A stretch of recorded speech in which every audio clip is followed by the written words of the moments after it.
सोचिए आप किसी सुनसान पहाड़ की चोटी पर खड़े हैं। हवा ठंडी है, आसमान साफ है और आपके सामने एक रास्ता है, एक लंबा, अजीब और अनजान रास्ता। आपको चलना है, लेकिन आपके पैर जड़ हो जाते हैं। क्यों? क्योंकि आपके दिमाग में एक ही आवाज घूम रही है, क्या मैं इसे परफेक्ट कर पाऊंगा? यही सवाल हर दिन हमसे हमारा वक्त, हमारे सपने और हमारी शांति छीन लेता है। हम सब कुछ करना चाहते हैं, फिटनेस, राइटिंग, बिजनेस, पढ़ाई, लेकिन हम सोचते ज्यादा है और करते बहुत कम। और यही सबसे बड़ा रोग है, ओवरथिंकिंग। लेकिन आज हम उस चुपचाप खाने वाले वायरस को पकड़ेंगे और उसे हराना सीखेंगे। आपने कभी गौर किया, जब हम कोई नया काम शुरू करने की सोचते हैं तो सबसे पहले क्या आता है? एक्साइटमेंट? नहीं, डर। डर कि अगर मैं फेल हो गया तो, अगर लोग हंसने लगे तो, अगर मैं कुछ बड़ा अचीव ना कर पाया तो। और फिर क्या होता है? हम एक्शन नहीं लेते, हम प्लान बनाते रहते हैं, रिसर्च करते हैं, नोट्स लिखते हैं, लेकिन काम वो शुरू ही नहीं होता। इसे ही कहा जाता है मेंटल इनर्शिया, यानी दिमागी जड़ता। बॉडी एक्टिव दिखती है पर माइंड स्टक होता है। ऑथर पीटर हॉलिंस कहते हैं, स्टार्ट अगली, स्टार्ट क्लमजी, स्टार्ट एनीवे। जब आप कोई काम शुरू करते हैं तो वो मेसी होता है, इम्परफेक्ट होता है, पर वही पहला इम्परफेक्ट स्टेप आपको परफेक्ट बनाने की शुरुआत करता है। अब एक कहानी सुनिए। रवि नाम का एक लड़का था। उसके पास बहुत आइडियाज थे। उसे एक यूट्यूब चैनल शुरू करना था, फिटनेस जर्नी पर जाना था, एक किताब लिखनी थी। हर दिन वो नए प्लान बनाता, नए वीडियो देखता, प्रोडक्टिविटी एप्स डाउनलोड करता। लेकिन हर रात जब वो सोने जाता तो एक भी टास्क पूरा नहीं हुआ होता। एक दिन उसके दोस्त ने बस एक सवाल पूछा, तू सिर्फ सोचता है या कभी शुरू भी करता है? इस एक लाइन ने रवि की आंखें खोल दी। वो घर गया, अपना कैमरा उठाया, कोई स्क्रिप्ट नहीं, बस खुद को 2 मिनट रिकॉर्ड किया और पहला वीडियो अपलोड कर दिया। वो वीडियो खराब था, लाइटिंग ठीक नहीं थी, आवाज हल्की थी, लेकिन उसी वीडियो से शुरुआत हुई। आज उसका चैनल 1 लाख सब्सक्राइबर्स तक पहुंच चुका है। क्यों? क्योंकि उसने परफेक्ट स्टार्ट का इंतजार नहीं किया, उसने बस स्टार्ट किया। अब एक सवाल आपसे, क्या आपने कभी जिम ज्वाइन किया और सोचा कि अब मैं डेली 1 घंटे वर्कआउट करूंगा, लेकिन पहले ही हफ्ते में छोड़ दिया? क्यों? क्योंकि आपने खुद से एक अनरियलिस्टिक स्टैंडर्ड सेट कर लिया था। ऑथर कहते हैं, lower the bar to get started, raise the bar once you are moving. यानी पहले स्टेप को इतना आसान बना दो कि दिमाग ना डर पाए। जैसे अगर आप 1 घंटा वर्कआउट नहीं कर सकते तो 5 मिनट की स्ट्रेचिंग करो। अगर आप पूरा चैप्टर नहीं पढ़ सकते तो सिर्फ 1 पेज पढ़ लो। अगर आप पूरी किताब नहीं लिख सकते तो सिर्फ 1 पैराग्राफ लिखो। सक्सेस बड़े बड़े स्टेप से नहीं, छोटे और कंसिस्टेंट कदमों से बनती है। अब बात आती है परफेक्शनिज्म की। परफेक्शन सुनने में अच्छा लगता है, लेकिन यह साइलेंटली प्रोग्रेस को मार देता है। परफेक्शनिज्म कहता है, जब तक हर चीज परफेक्ट नहीं तब तक मत शुरू करो। पर ऑथर कहते हैं, first drafts are always ugly, first steps are always shaky. सोचिए, कोई बच्चा जब पहली बार चलना सीखता है तो क्या वो बिना गिरे सीधा दौड़ने लगता है? नहीं, वो गिरता है, फिर उठता है, फिर गिरता है, और यही उसका लर्निंग प्रोसेस है। तो जब आप कोई नया काम शुरू करें तो खुद से कहिए, मैं गिरूंगा और यही ठीक है। आपका गोल यह नहीं होना चाहिए कि शुरुआत परफेक्ट हो, बल्कि कि शुरुआत हो। एक और बात, कई लोग कहते हैं, मुझे मोटिवेशन नहीं मिल रहा इसलिए मैं कुछ शुरू नहीं कर पा रहा। लेकिन ऑथर कहते हैं, motivation doesn't create action, action creates motivation. यानी जब आप कोई काम करना शुरू करते हैं तो मोटिवेशन अपने आप आता है। आप सोचते हैं पढ़ने का मन नहीं है तो बस 5 मिनट पढ़ना शुरू करो। 5 मिनट के बाद दिमाग धीरे धीरे फ्लो में आ जाता है। एक बार रवि ने खुद से कहा, आज सिर्फ 1 पैराग्राफ लिखूंगा, लेकिन जब उसने लिखना शुरू किया तो 2 घंटे तक लिखता रहा। एक्शन ने मोटिवेशन पैदा किया, ना कि उसके उलट। अब एक और point, don't wait for mood, set the mood. अगर आप हमेशा मूड का इंतजार करते रहेंगे तो आधे काम कभी शुरू ही नहीं होंगे। जब इंस्पिरेशन आएगी तब लिखूंगा, जब एनर्जी होगी तब जिम जाऊंगा, जब कॉन्फिडेंस होगा तब बोलूंगा। ये सब झूठे वादे हैं जो हम खुद से करते हैं। ऑथर एकदम साफ कहते हैं, discipline is stronger than desire. इसलिए अपना गोल छोटा करो, एक्शन लेना आसान बनाओ, सेल्फ टॉक को बदलो।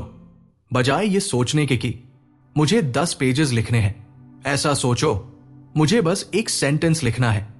बस शुरुआत चाहिए, क्योंकि जब शुरुआत होती है तो मोमेंटम खुद ही बनता है। और आखिर में आपका माइंड हमेशा फाइनल रिजल्ट देखकर डर जाता है, लेकिन अगर आप उसे सिर्फ पहला कदम दिखाओ तो वो रेडी हो जाता है। इसलिए जब भी डर लगे कि मैं ये नहीं कर पाऊंगा, तो खुद से कहिए मैं सिर्फ शुरुआत करूंगा। जब भी आप सोचे कि मुझे परफेक्ट होना है, तो खुद को याद दिलाइए, मैं पहले इम्परफेक्ट शुरू करूंगा, फिर इंप्रूव करूंगा। क्योंकि ग्रेटनेस परफेक्ट से नहीं, कंसिस्टेंट इम्परफेक्ट से आती है। रवि अब रोज कुछ ना कुछ करने लगा था, छोटे छोटे स्टेप्स, इम्परफेक्ट लेकिन कंसिस्टेंट। लेकिन एक नई मुश्किल सामने आई। अब वो काम तो करता था, पर हर 10 मिनट बाद उसका ध्यान भटक जाता। कभी नोटिफिकेशन आ जाती, कभी व्हाट्सएप खोल लेता, कभी यूट्यूब शॉर्ट्स में घुस जाता, और जब होश आता तो 1 घंटा उड़ चुका होता। काम हो ही नहीं पाता। उसे लगने लगा, क्या मेरा फोकस कमजोर है? पर असल में प्रॉब्लम फोकस की नहीं थी, डिस्ट्रैक्शन की एक्सेसिबिलिटी थी। ऑथर पीटर हॉलिंस कहते हैं, your brain is not addicted to distraction, it's just trained to seek stimulation. यानी हमारा दिमाग बोरियत बर्दाश्त नहीं कर सकता। उसे हर वक्त नया चाहिए, ताजा चाहिए, इंस्टेंट चाहिए। और सबसे खतरनाक बात, हर डिस्ट्रैक्शन आज बस एक क्लिक दूर है। तो रवि ने खुद से एक सवाल पूछा, क्या मैं खुद से ही भाग रहा हूं? क्योंकि कई बार हम इसलिए डिस्ट्रैक्ट नहीं होते कि बाहर कोई रोक रहा है, बल्कि इसलिए कि हम खुद उस अनकंफर्टेबल मोमेंट से भाग रहे होते हैं जहां कोई रिजल्ट नहीं दिख रहा। मान लीजिए आप लिख रहे हैं, लेकिन आइडिया नहीं आ रहा। आपका माइंड बोलेगा, चल थोड़ा स्क्रॉल कर लेते हैं। आप जिम में हैं, थोड़ा थक गए, माइंड बोलेगा, कल कर लेंगे। आप पढ़ रहे हैं, टॉपिक समझ नहीं आ रहा, माइंड बोलेगा, ब्रेक ले लेते हैं। यही एस्केप लूप है जो हर बार आपकी प्रोग्रेस को तोड़ देता है। ऑथर एक पावरफुल फॉर्मूला देते हैं, focus elimination plus intention.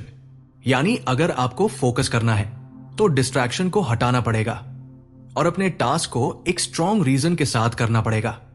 Ravi ने सबसे पहले अपनी एनवायरनमेंट से शुरुआत की। फोन एयरप्लेन मोड, सिर्फ वही एप्स जो काम के लिए चाहिए। एक पोमोडोरो टाइमर, 25 मिनट काम, 5 मिनट ब्रेक। और सबसे खास, डीप वर्क का समय फिक्स। हर सुबह 8 से 10 बजे, no calls, no messages, no scroll. शुरुआत में मुश्किल हुआ, पर 5 दिन बाद उसका माइंड एडजस्ट होने लगा। अब वो 2 घंटे में वो काम कर लेता था जो पहले 6 घंटे में नहीं होता था। अब एक और पॉइंट जो हर ओवरथिंकर को समझना चाहिए, clarity comes from doing not thinking. हम में से कई लोग इसलिए काम नहीं कर पाते क्योंकि हम अंदर ही अंदर क्लैरिटी का इंतजार कर रहे होते हैं। जब पूरा आइडिया क्लियर होगा तब शुरू करूंगा, जब मुझे समझ आ जाएगा कि क्या करना है तब करूंगा। लेकिन ऑथर कहते हैं, clarity is a result not a requirement. यानी जब आप एक्शन लेते हैं तभी आपको क्लैरिटी मिलती है कि क्या सही है, क्या नहीं, क्या इंप्रूव करना है। रवि ने जब अपनी किताब लिखनी शुरू की तो शुरुआत में उसे टॉपिक भी क्लियर नहीं था, लेकिन जब वो रोज 200 शब्द लिखने लगा, धीरे धीरे स्ट्रक्चर, टोन, आइडिया सब बनता गया। एक्शन ने उसे क्लैरिटी दी, ना कि सोच ने। अब एक और powerful truth, overthinking is just fear in disguise. हर बार जब आप किसी चीज को बार बार सोचते हैं, एनालिसिस पर एनालिसिस करते हैं, तो आप सोचते हो कि आप समझदार बन रहे हो, पर असल में आप डर को रिसर्च का नाम दे रहे होते हो। अगर मैं ये जॉब छोड़ दूं तो क्या होगा? अगर मैं बिजनेस में फेल हो गया तो? अगर कोई मेरी वीडियो को पसंद नहीं करेगा तो? ये सब फ्यूचर बेस्ड फियर है जो सिर्फ इमेजिनेशन है। ऑथर कहते हैं, your mind lies to you when it's afraid. Don't ask what if, ask what now. यानी बजाय ये सोचने के कि क्या होगा अगर, आप खुद से पूछिए, अब मुझे क्या करना है? रवि ने ये रूल बना लिया, whenever I get stuck in what if, I'll replace it with what now। अब एक सवाल आपसे, आप कितनी बार ऐसा सोचते हो कि मैं कुछ बड़ा करूंगा, बस अभी सही वक्त नहीं है, अभी थोड़ा और सीख लूं, फिर शुरू करूंगा। ओथर इसे कहते हैं प्रेपरेशन पैरालिसिस, यानी आप तैयारी करते करते इतने थक जाते हो कि एक्चुअल काम कभी शुरू ही नहीं होता। रवि ने इसका क्योर निकाला। उसने start now fix later principle अपनाया। उसने अपनी इम्परफेक्ट ई बुक पब्लिश की, लो बजट गियर से अपना पॉडकास्ट शुरू किया, बिना फैंसी वेबसाइट के फ्रीलांसिंग शुरू की, और धीरे धीरे उसने उन सब चीजों को अपग्रेड किया जो पहले उसे रोक रही थी। अब आखिरी और सबसे जरूरी बात, आपका माइंड आपके साथ तब तक दोस्त है जब तक आप उसे लीडर बनाकर नहीं छोड़ देते। ओथर कहते हैं use your mind, don't let it use you. जब भी आपका माइंड एक्सक्यूजेस देने लगे तो खुद से पूछिए, क्या यह सच है या बस डर है? क्या यह सोच मुझे आगे बढ़ा रही है या रोक रही है? क्या मैं सोचकर थक रहा हूं या करने से बदल सकता हूं? अब रवि रोज कुछ ना कुछ एक्शन लेता है। वो अब ज्यादा प्लान नहीं करता, वो करता है और फिर प्लान एडजस्ट करता है। उसे समझ आ गया है कि प्रोग्रेस सोचने वालों को नहीं, करने वालों को मिलती है। और आप भी जब ये मान लेते हो कि पहले मैं सोचूंगा फिर करूंगा, तो आप अननोइंगली अपने ड्रीम्स को पॉज पर डाल रहे होते हो। लेकिन जब आप कहते हो मैं इम्परफेक्ट होकर भी एक्शन लूंगा, तो आप अपने माइंड को मास्टर नहीं सर्वेंट बना लेते हो। भी अब हर दिन कुछ ना कुछ एक्शन ले रहा था, छोटे छोटे स्टेप्स, कम डिस्ट्रैक्शंस, ज्यादा क्लैरिटी।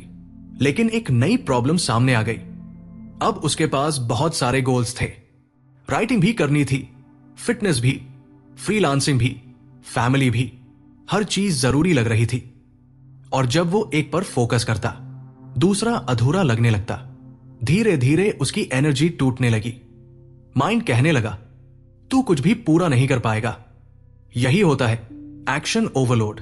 आप काम तो कर रहे होते हो, लेकिन इतने ज्यादा टुकड़ों में बंट चुके होते हो कि कोई एक रिजल्ट भी दिखता नहीं। ओथर पीटर हॉलिंस यहां एक पावरफुल लाइन कहते हैं, you can do everything but not at the same time. यानी आप हर चीज कर सकते हैं, बस आपको यह तय करना होगा पहले क्या, बाद में क्या।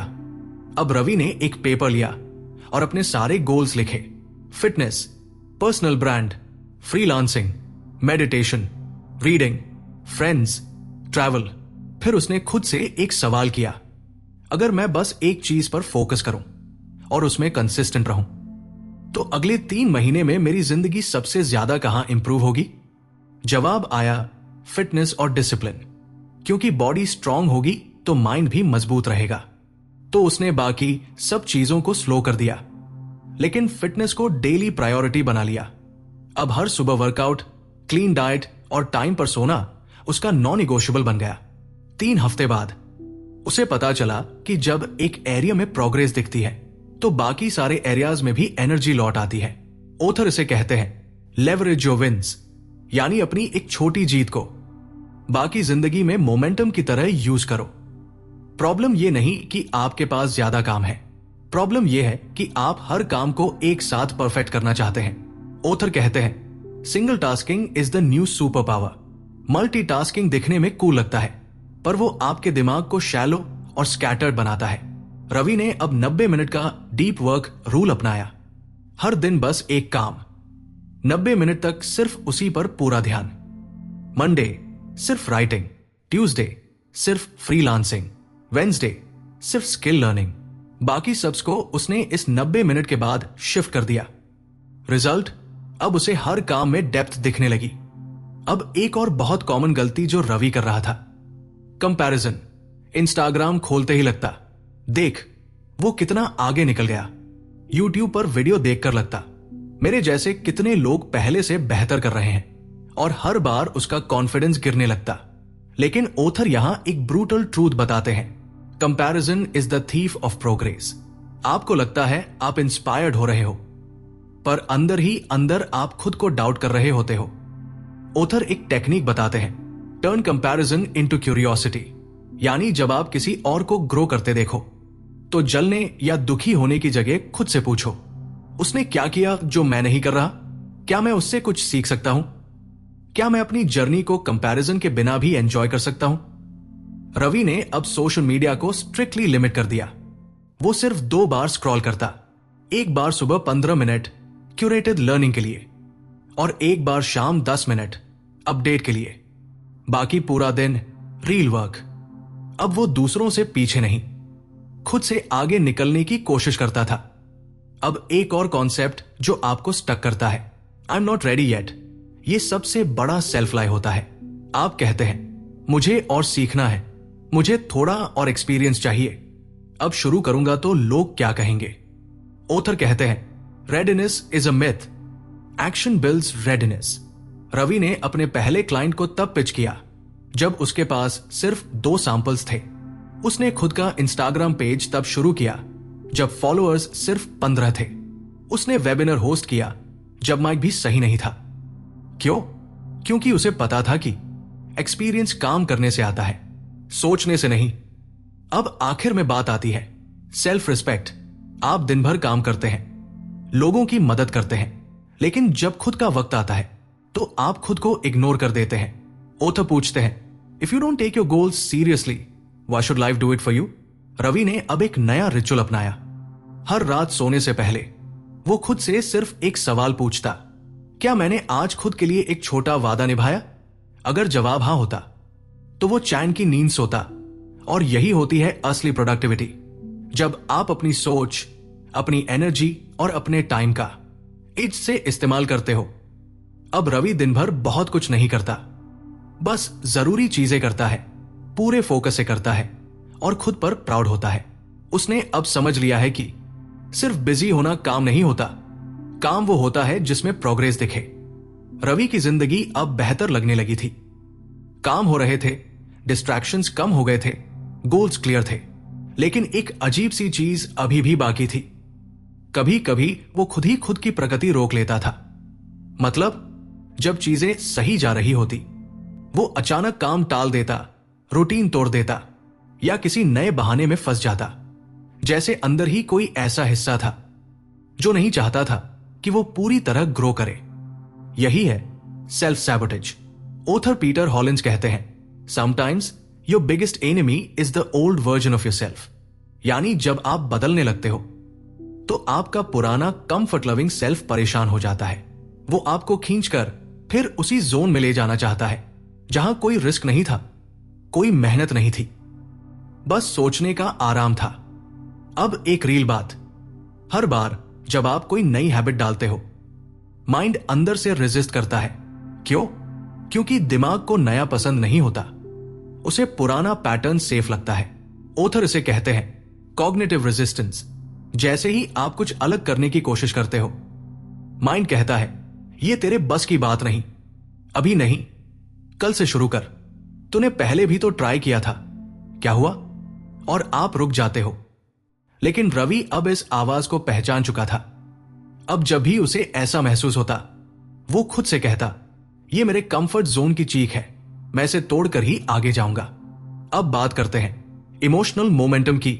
रवि ने एक दिन नोटिस किया कि जब उसका मूड लो होता है तो वो कुछ भी अचीव नहीं कर पाता, उसे हर काम भारी लगता है।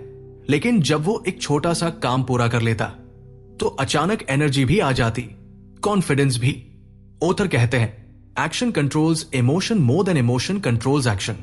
यानी अगर आप सैड हो, एंग्शियस हो, लेजी हो, तो एक्शन लेने से वो फीलिंग खुद ही चेंज हो जाती है।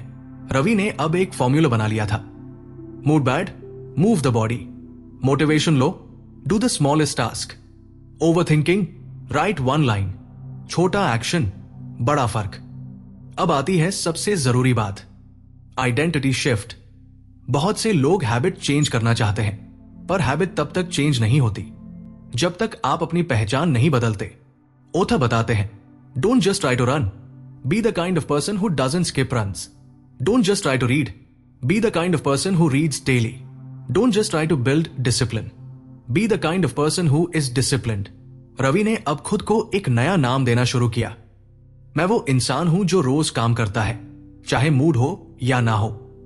जब उसने खुद को ये आइडेंटिटी दी तो एक्सक्यूजेस अपने आप कम हो गए। अब वो खुद से नहीं कहता मुझे करना चाहिए, अब वो कहता है मैं ऐसा ही हूं। और यही आइडेंटिटी शिफ्ट आपके एक्शंस को परमानेंट बनाता है। अब एक और पैटर्न जो ज्यादातर लोग दोहराते हैं, ऑल और नथिंग थिंकिंग। अगर आज वर्कआउट नहीं किया तो सब बर्बाद। अगर आज पढ़ाई नहीं की तो मेरी हैबिट टूट गई। अगर मैंने एक गलती की तो मैं फेलियर हूं। ऑथर यहां साफ कहते हैं, progress is not ruined by one mistake, it's ruined by quitting after it. यानी कंसिस्टेंसी का मतलब परफेक्ट होना नहीं, बल्कि वापस आना है। रवि कभी कभी छुट्टी लेता था, मूड खराब होता था, पर अब वो अगले दिन गिल्ट नहीं करता था, वो बस वापसी करता था। अब बात करते हैं हैबिट एंकरिंग। रवि ने अब हर नई आदत को किसी पुरानी चीज से जोड़ना शुरू किया। ब्रशिंग के बाद 5 मिनट रीडिंग, लंच से पहले 10 पुशअप्स, सोने से पहले ग्रैटिट्यूड जर्नलिंग। ऑथर इसे कहते हैं stack your new habit on top of an existing one. इससे दिमाग को रेजिस्टेंस नहीं होता, क्योंकि उसे पुराना ट्रिगर मिल चुका होता है। अब हैबिट डालना आसान हो जाता है। अब आखिरी कॉन्सेप्ट इस पार्ट का, सेलिब्रेट टाइनी विंस। हम ज्यादातर तभी खुश होते हैं जब कुछ बड़ा अचीव होता है, लेकिन जिंदगी में सबसे बड़ा बदलाव छोटी छोटी जीतों से आता है। रवि ने अब हर छोटे काम के बाद खुद को अप्रिशिएट करना शुरू किया। एक पैराग्राफ लिखा, थम्स अप। डिस्ट्रैक्शन को अवॉइड किया, मिनी रिवॉर्ड। 3 दिन लगातार डिसिप्लिन दिखाया, खुद को ट्रीट। ऑथर कहते हैं when your brain feels rewarded it repeats. यानी जब आप खुद को विन फील करवाते हो तो माइंड दोबारा वही पैटर्न फॉलो करता है। अब रवि ना सिर्फ काम कर रहा था, बल्कि खुद को रोज थोड़ा थोड़ा बदल रहा था। उसका माइंड अब उसके खिलाफ नहीं, उसके साथ चल रहा था। रवि अब पहले जैसा इंसान नहीं रहा था। वो अब काम टालता नहीं था, सोच में फंसता नहीं था, और जो करता था पूरे दिल से करता था। लेकिन जिंदगी अभी पूरी तरह आसान नहीं थी। कभी कभी फिर से डर आता, कभी फिर से कोई फेलियर सामने खड़ा हो जाता, कभी मोटिवेशन गिरता, कभी आसपास के लोग बोलते इतना क्यों कर रहा है, आराम से भी तो जिया जा सकता है। पर अब रवि के अंदर एक नई आवाज थी। वो कहती थी, मैं अब वो इंसान नहीं हूं जो सिर्फ सपने देखता है, मैं वो हूं जो उन्हें जीता है। ऑथर पीटर हॉलिंस कहते हैं the person you want to become is built by the actions you repeat every day. यानी आपकी आइडेंटिटी आपके एक्शन से बनती है, ना कि आपकी सोच से। अब रवि ने खुद से एक नई डील की थी। हर दिन सिर्फ एक ही सवाल पूछना है, क्या मैं आज उस इंसान की तरह जी रहा हूं जिसे मैं बनना चाहता हूं? और यही सवाल उसका डायरेक्शन बन गया। अब वो किसी गोल के पीछे अंधा होकर नहीं भागता था, वो अपने प्रोसेस में मीनिंग ढूंढने लगा था। अब बात करते हैं पर्पस की। कई लोग सोचते हैं कि उन्हें पहले अपना लाइफ पर्पस पता होना चाहिए, तभी वो काम शुरू करेंगे। लेकिन ऑथर यहां एक नई सोच लाते हैं। Purpose is not something you find, it's something you create through consistent action. यानी पर्पस कोई कहीं लिखा नहीं मिलता, वो धीरे धीरे पैदा होता है जब आप हर दिन कुछ मीनिंगफुल करते हो। रवि ने कभी नहीं सोचा था कि उसकी राइटिंग लोगों की मदद करेगी, पर जब उसने लगातार लिखना शुरू किया तो उसे फीडबैक मिलने लगे। आपकी पोस्ट ने मेरी सोच बदल दी, आपका वीडियो देखकर मैंने जॉब छोड़ी और कुछ नया शुरू किया। वहीं से उसका पर्पस बनने लगा। अब रवि ने खुद को 3 सवालों से गाइड करना शुरू किया। क्या मैं रोज कुछ मीनिंगफुल कर रहा हूं? क्या मैं डिस्ट्रैक्शंस को काट कर डीप काम कर रहा हूं? क्या मैं खुद को उस इंसान में बदल रहा हूं जिसे मैं दिल से एडमायर करता हूं? और यही 3 सवाल उसे हर दिन स्ट्रॉन्गर बनाते रहे। अब आते हैं उस माइंडसेट पर जो जिंदगी को बदल देता है। Thinking is preparation, doing is transformation. आप जितना भी सोच लो, अगर एक्शन नहीं लिया तो वो सोच आपकी आदत नहीं बनती, वो बस आपकी चिंता बन जाती है। रवि अब ज्यादा प्लान नहीं बनाता था, वो बस एक माइक्रो गोल फिक्स करता। आज 500 शब्द लिखने हैं, आज एक क्लाइंट को रीच करना है, आज 15 मिनट मेडिटेट करना है, बस इतना। क्यों? क्योंकि छोटे स्टेप्स ही आपको बड़े बदलाव की तरफ ले जाते हैं, कंसिस्टेंटली, क्वाइटली, पावरफुली। ऑथर कहते हैं when in doubt take the smallest possible action in the direction of progress. यानी जब कुछ समझ ना आए तो कोई बड़ा जवाब मत ढूंढो, बस एक छोटा सा कदम लो। रवि ने इस एक प्रिंसिपल को अपनाकर अपनी आइडेंटिटी, इनकम, बॉडी, माइंडसेट, हर चीज को अपग्रेड कर दिया। अब जरा सोचिए, आप भी कुछ बड़ा करना चाहते हैं, चाहे वो बिजनेस हो, बॉडी ट्रांसफॉर्मेशन, रिलेशनशिप, पढ़ाई। हर चीज की शुरुआत एक ही जगह से होती है, एक्शन। एक्शन से क्लैरिटी आती है, क्लैरिटी से कॉन्फिडेंस, कॉन्फिडेंस से कंसिस्टेंसी, और कंसिस्टेंसी से वो रिजल्ट जो आप सोच सोच कर भी नहीं ला पाते। अब आखिरी शब्द, आपकी जिंदगी कोई फैंटेसी नहीं है, यह आपकी मेहनत से, एक्शन से और माइंडसेट से बनती है। सोचने वाले लोग एडवाइस देते हैं, लेकिन जो करते हैं वो दुनिया बदलते हैं। अब चुनाव आपका है, सोचना है या करना है। और अगर आप चाहते हैं कि ऐसे ही एक्शनेबल, इमोशनल और माइंड से ट्रांसफॉर्मिंग वीडियो आपको हर हफ्ते मिलते रहें, तो अभी चैनल को सब्सक्राइब कीजिए। सुनो, समझो, सीखो, क्योंकि यहां हम सिर्फ बातें नहीं करते, सोच बदलते हैं और रास्ता दिखाते हैं।